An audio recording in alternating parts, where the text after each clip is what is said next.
Public speaking atau keterampilan berbicara di depan umum menjadi syarat utama bagi seseorang untuk dapat menjadi pejabat publik. Hari ini saya sudah berada di Balai Kota Among Tani untuk menantang pemimpin pemerintahan Kota Batu dalam membacakan berita selayaknya news anchor profesional. Apakah mereka menjawab tantangan saya?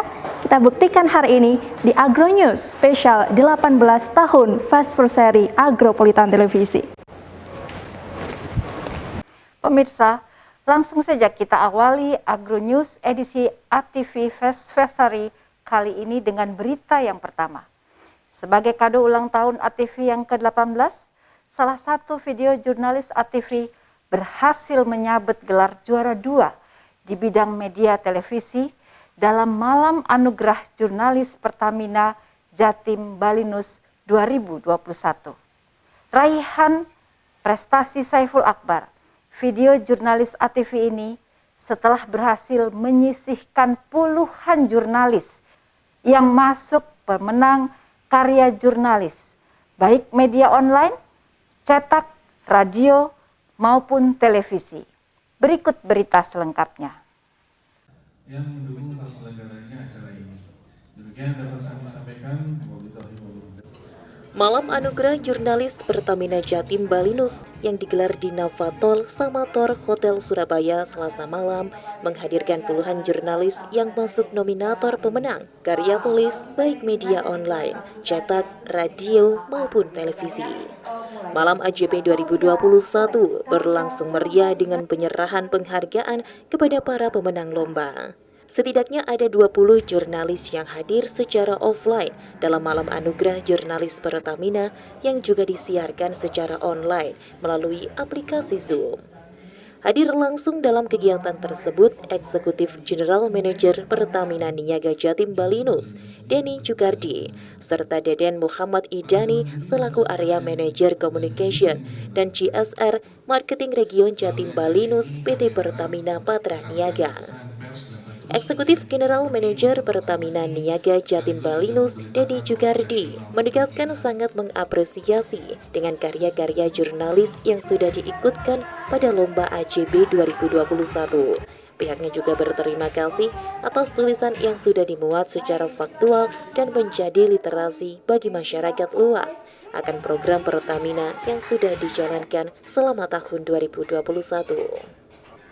Sekedar perlu diketahui, tahun ini Pertamina sukses menggelar Anugerah Jurnalistik Pertamina atau AJP 2021 dengan mengusung tema Energizing You. Tema kali ini juga ditetapkan menjadi tema komunikasi perusahaan tahun 2021, sejalan dengan langkah dan inovasi Pertamina untuk selalu memberikan energi dan mendorong kemajuan negeri. Pertamina mengajak insan pers di seluruh Indonesia, baik cetak, online, radio, maupun elektronik untuk menghasilkan karya penuh energi dalam AJP 2021. Ajang ini juga terbuka untuk seluruh media lokal dan media nasional di seluruh wilayah operasi Pertamina untuk memberikan karya terbaiknya.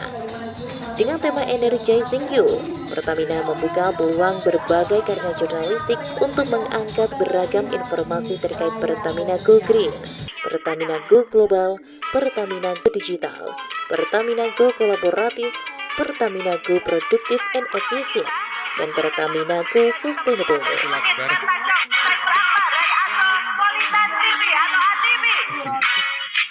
AJP 2021 mengkompetisikan 6 kategori, yakni kategori media cetak, media online, kategori TV, kategori radio foto esai, dan seputar pemberitaan terkait kegiatan CSR atau pemberdayaan masyarakat.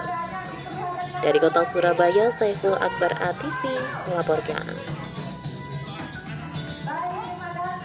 Beralih ke berita selanjutnya, pemirsa, Bukit Jengkoang yang terletak di Dusun Bulu Dendeng, Desa Bulukerto, Kecamatan Bumiaji, merupakan kawasan rintisan wisata yang menyuguhkan keindahan alam yang sangat indah dengan udara yang sejuk.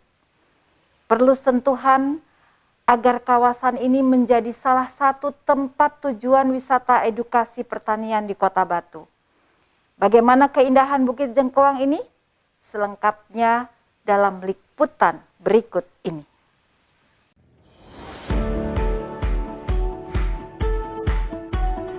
Kota wisata Batu tidak hanya dikenal dengan daerah pariwisatanya, namun juga memiliki alam yang sangat indah dengan udara yang sejuk. Bukit Jengkoang adalah rintisan wisata yang ada di Kota Batu dengan pesona keindahan alam yang sangat menakjubkan. Bertempat di dataran tinggi kaki Gunung Arjuno, membuat udara begitu sejuk, sehingga menjadi daya tarik tersendiri bagi pengunjung yang datang ke Bukit Jengkoang. Sigit, pengunjung Bukit Jengkoang mengatakan, suasana di Bukit Jengkoang sangat indah dan udaranya sejuk, membuat nyaman ketika berkunjung. Selain itu, kebersihan juga sangat terjaga dan tanaman sayur tumbuh dengan subur, menambah daya tarik untuk mengabadikan momen bersama keluarga dengan pemandangan yang indah. Berbagai proses pengembangan fasilitas telah dilaksanakan untuk kemajuan Bukit Jengkoang menjadi tren wisata dengan keindahan alam kaki Gunung Arjuno. Bukit Jengkoang ini Mas, tempatnya enak Mas. Ini kan di ujung istilahnya Kota Batu, di sebelah timur utara. Di belakang itu kan udah Gunung Arjuno, lereng Arjuno Mas. Jadi udaranya dingin dan akses ke sininya alhamdulillah enak Mas. Biarpun kalau orang-orang lihat di Google Map itu agak jauh kan di tengah-tengah hutan, tapi akses ke sininya tergolong mudah. Bisa tanya orang-orang sekitar atau bisa langsung lihat di aplikasi Google Map, ikuti jalan, pasti sampai ke sini Mas. Jadi mulai dari perjalanan hingga sampai ke lokasi bisa terbayar lah Mas ya ketika sampai di Ya, Jengkoang. benar sekali Mas. Jadi biarpun ya kelihatannya jalannya rusak seperti ini, tapi pemandangannya enak, indah. Itu sih. Siap. Kemudian Baik.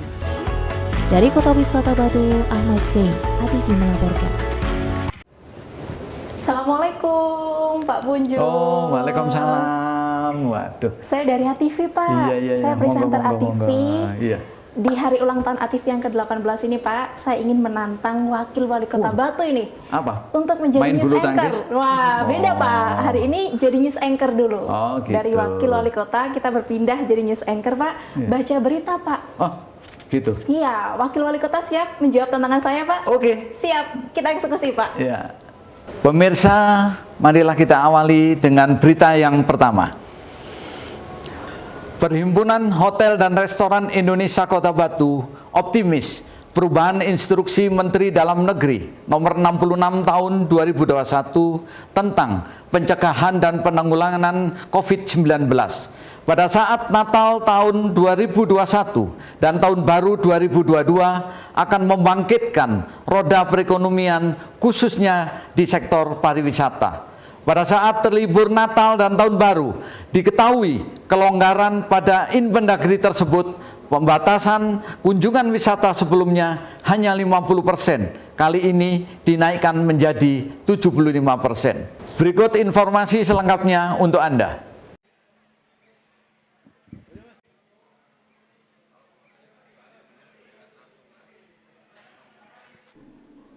Sebanyak 15 destinasi wisata di Kota Batu siap menyambut wisatawan yang merayakan libur Natal dan Tahun Baru. Tempat wisata di Kota Batu ini merupakan ikon wisata di Jawa Timur dalam menyambut wisatawan akan pemberlakuan prokes ketat bagi setiap pengunjung wisata. Untuk antisipasi terjadinya klaster libur Nataru, selain memberlakukan prokes ketat, tempat wisata di Kota Batu juga akan menerjunkan petugas untuk memantau dan mengawasi wisatawan agar tetap menjaga jarak di setiap wahana wisata yang ada di Kota Batu. Ketua Perhimpunan Hotel dan Restoran Indonesia Kota Batu mengatakan, meskipun pelaku wisata diberi kelonggaran, namun harus tetap menerapkan protokol kesehatan dengan ketat. Karena ada beberapa poin yang tertuang dalam Inmendagri nomor 66 tahun 2021 sebagai upaya antisipasi terjadinya klaster libur Natal dan Tahun Baru, yaitu kewaspadaan perlu ditingkatkan pada objek wisata. Bersyukur dari Mendagri yang baru yang nomor 66 itu ternyata kita tetap boleh beroperasi seperti biasa, cuman pengetatan. Jadi ada pengawasan khusus pada saat libur Nataru. Jadi mungkin jaga jaraknya, terus tetap masker digunakan, itu mungkin ada diawasi dari Satgas, dari kota, mungkin seperti itu nanti prakteknya. Tetapi kemarin yang kita dapatkan memang dari Inmendagri nomor 66 itu kita boleh buka taman rekreasi, hotel seperti biasa sesuai dengan level PPKM masing-masing. Kebetulan insya Allah Batu sudah masuk level 1, sehingga kita boleh sampai 75% dari batas kunjungan maksimal wisatawan.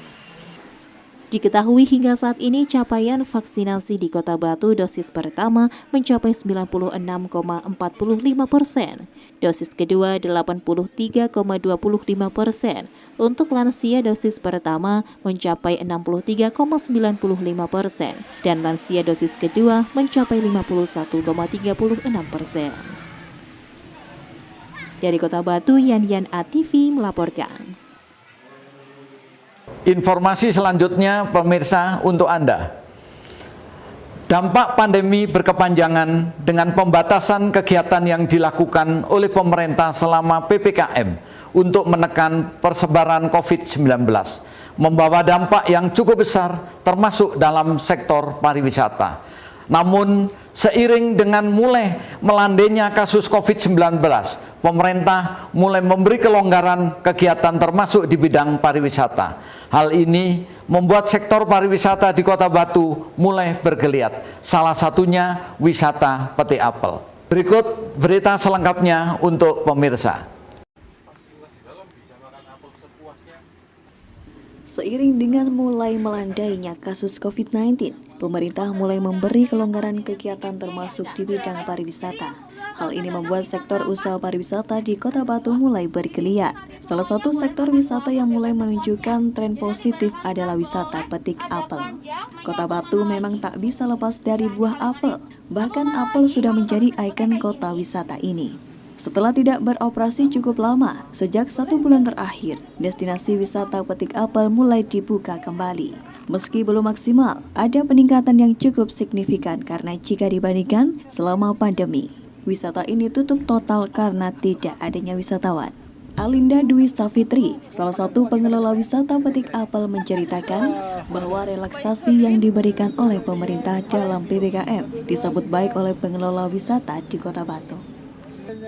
Menurut Alinda, karena terlalu lama tutup, pengelola wisata petik apel harus mulai mengenalkan kembali wisata petik apel ke pelaku wisata di Malang Raya dan Jawa Timur. Melalui sosial media, dirinya bersama pengelola wisata yang lainnya gencar mempromosikan kembali wisata Kota Batu. Ya kemarin sempat buka, jadi setelah PSBB, awal kan PSBB, habis itu longgar, kita buka beberapa bulan, habis itu PPKM, jadi tutup lagi. Ini kan baru buka selama 1 bulan, ya kayak gitu. Jadi ya tetap kita promosinya tetap dari awal. Selain promosi di sosmed, kita juga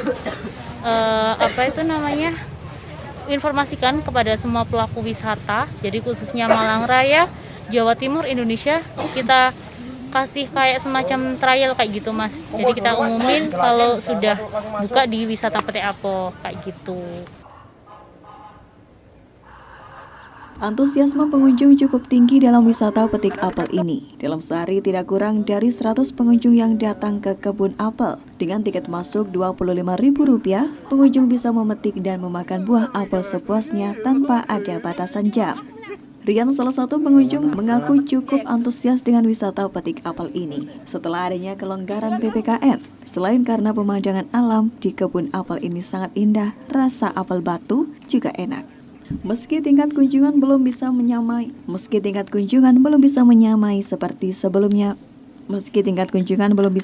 seperti sebelum pandemi, namun langkah awal dibukanya kembali wisata menjadi angin segar bagi pengelola wisata dan petani apel di Kota Batu.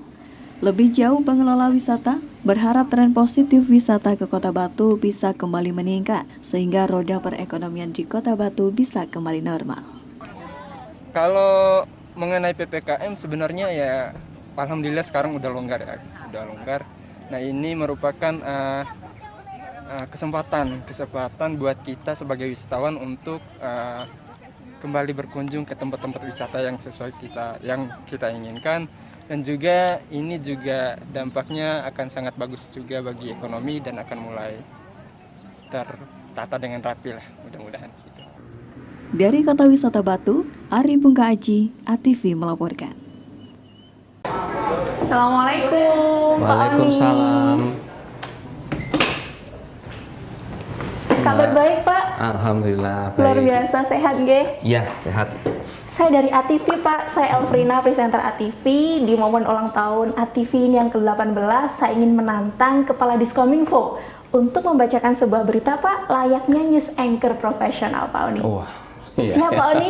Iya, siap. Menjawab tantangan saya nggih? Iya, siap. Mari kita buktikan sama-sama apakah Kepala Diskominfo mampu menjadi news anchor profesional.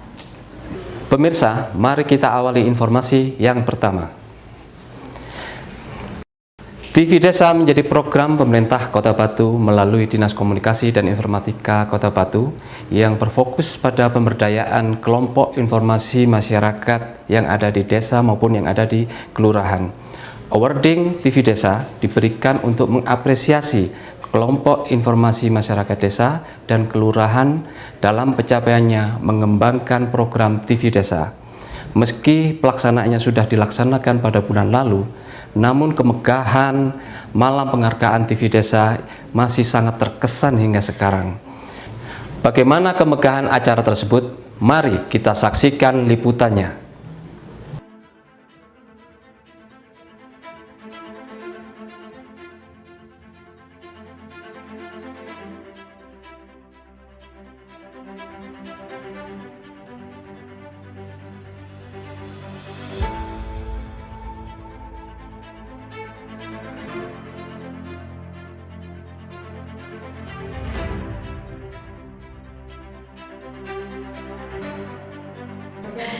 Pemirsa, dari Desa untuk Indonesia, itulah slogan yang sering digaungkan oleh TV Desa Kota Batu.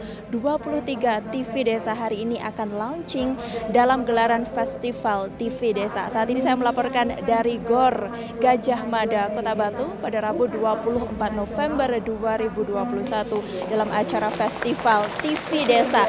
Tak hanya launching TV Desa, tapi yang menarik hari ini juga ada awarding TV Desa dan kompetisi film pendek. Yang terlihat di layar kaca Anda pemirsa bahwa di belakang saya saat ini Wali Kota Batu Dewanti Rumpoko tengah memberikan sambutan, dan tak hanya dihadiri oleh wali kota saja tapi juga dihadiri oleh Wakil Wali Kota Batu Puncul Santoso dan jajaran dari Forkopimda. Perlu Anda ketahui pemirsa bahwa acara Festival TV Desa ini juga telah digelar dari kemarin pada Selasa 23 November 2021, dan dari rangkaian acaranya diisi dengan workshop dan juga pameran dari TV Desa se-Kota Batu. Lalu seperti apa kemeriahan acara hari ini? Saat ini Anda menyaksikan News Focus bersama saya Elfrina Rahma. TV Desa menjadi program pemerintah Kota Batu melalui Dinas Komunikasi dan Informasi atau Diskominfo yang berfokus pada pemberdayaan kelompok informasi masyarakat atau KIM. Program yang berbasis pada desa dan kelurahan yang ada di Kota Batu ini terus berkembang sebagai media komunikasi desa dan kelurahan. Program TV Desa juga telah berhasil menyabat top 5 inovasi pelayanan publik Pemkot Batu pada tahun 2020. Bekerja sama dengan LPPL Agropolitan Televisi atau ATV, program TV Desa berhasil berkembang dengan semakin meningkatnya jumlah produksi baik program hingga film pendek. Secara terpisah, tim News Focus mewawancarai Andri Wijaya, Kabid Informasi dan Komunikasi Publik Diskominfo Kota Batu, mengenai program TV Desa ini. Berikut wawancara selengkapnya. Hari ini kita melaksanakan Festival TV Desa. Festival Desa ini adalah salah satu kegiatan pemberdayaan kelompok informasi masyarakat yang ada di desa dan kelurahan.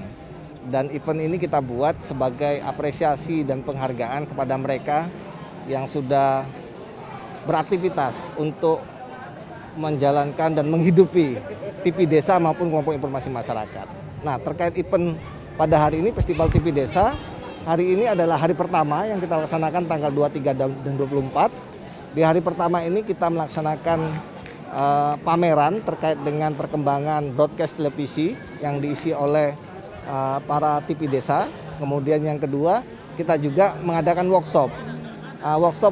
Untuk hari yang pertama ini kita buat 2 sesi. Workshop pertama berisi tentang workshop broadcast television, diisi oleh Bapak Bambang Purwadi, Direktur Operasional dari BBS Televisi. Beliau menyampaikan beberapa hal yang sangat menarik sekali dan ini tentunya menjadi wawasan dan wacana bagi teman-teman sehingga memberi spirit baru. Dan salah satu yang paling menarik ketika beliau menyampaikan materi tadi adalah yang paling penting ketika kita aktif dalam broadcast adalah kita harus memiliki karakter. Media atau platform itu bisa apa saja, tetapi karakter dan konten itu harus diperkuat dalam memperpanjang umur dari broadcaster tersebut. Mengusung tema The Story of Village, Tribute to Village, awarding TV Desa diberikan untuk mengapresiasi Kim Desa dan Kelurahan dalam pencapaiannya mengembangkan program TV Desa. Dalam malam penganugerahan ini, beberapa kategori dimenangkan oleh sejumlah insan kreatif TV Desa. Beberapa di antaranya kategori Best Presenter diperoleh oleh Giri Purno TV. TV Desa terproduktif diperoleh Oro-Oro Ombo TV. Program acara terbaik diperoleh Sumberjo TV. Serta Best Supporting TV Desa dan TV Desa terbaik diperoleh Pendem TV. Dengan prestasi ini, tim News Focus mewawancarai Ketua Kim Pendem Faris Aditya mengenai bagaimana pengurus Kim Pendem berproses dalam mengembangkan TV Desa. Alhamdulillah, dengan perjuangan kita, perjuangan teman-teman, kita juga membuat konten di desa dengan memanfaatkan dengan semaksimal mungkin kegiatan-kegiatan yang kita dokumentasikan, dan alhamdulillah hari ini kita mendapatkan TV Desa terbaik. Terima kasih juga kepada Kepala Desa Pendem, Bapak Triwayuwono Effendi yang juga mendukung, mensupport TV Desa Pendem sehingga juga mendapatkan Best Support Desa terbaik. Wali Kota Batu Dewanti Rumpoko beserta jajaran yang juga turut hadir dalam launching dan awarding TV Desa ini juga memberikan apresiasi setinggi-tingginya pada perkembangan TV Desa. Menurut Dewanti, TV Desa dapat menjadi media alternatif dalam penyebaran informasi publik. Aduh, bangganya luar biasa. Paling enak TV Desa memang keren. Terima kasih. Dalam acara festival TV Desa, keren. TV Desa memang keren. Memang seyogianya TV Desa dari desa untuk Indonesia menggambarkan bagaimana desa berdaya, kota berjaya. Dari Kota Batu, tim News Focus ATV melaporkan. Berita selanjutnya. Badan Meteorologi, Klimatologi, dan Geofisika atau BMKG Stasiun Klimatologi 2 Malang memperkirakan musim hujan akan berlangsung hingga Februari mendatang. Hingga puncak musim hujan, BMKG menghimbau warga untuk mewaspadai potensi bencana banjir dan longsor yang ditimbulkan akibat cuaca ekstrim. Potensi cuaca ekstrim ini akibat fenomena La Nina yang akan terus berlangsung hingga musim hujan berakhir. Berikut berita selengkapnya untuk Anda.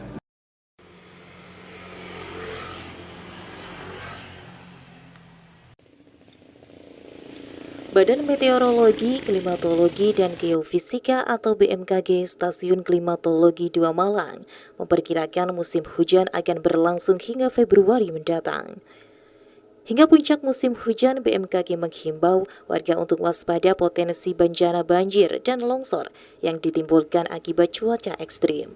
Potensi cuaca ekstrim ini akibat fenomena La Nina yang akan terus berlangsung hingga musim hujan berakhir. Dampak yang ditimbulkan akibat cuaca ekstrim tersebut yakni gelombang tinggi air laut, banjir, longsor, hingga angin puting beliung. Editya Ferlani, Prakirawan BMKG Stasiun Klimatologi 2 Malang, menyatakan bahwa fenomena La Nina akan terus berlangsung hingga puncak musim hujan mendatang yang diperkirakan terjadi pada bulan Januari dan Februari 2022. Di mana pada fenomena ini intensitas curah hujan mencapai 75%. BMKG menghimbau kepada masyarakat agar waspada dan berhati-hati akan dampak peningkatan curah hujan yang diperkirakan akan berpotensi banjir, longsor, genangan, banjir bandang, hingga pohon tumbang.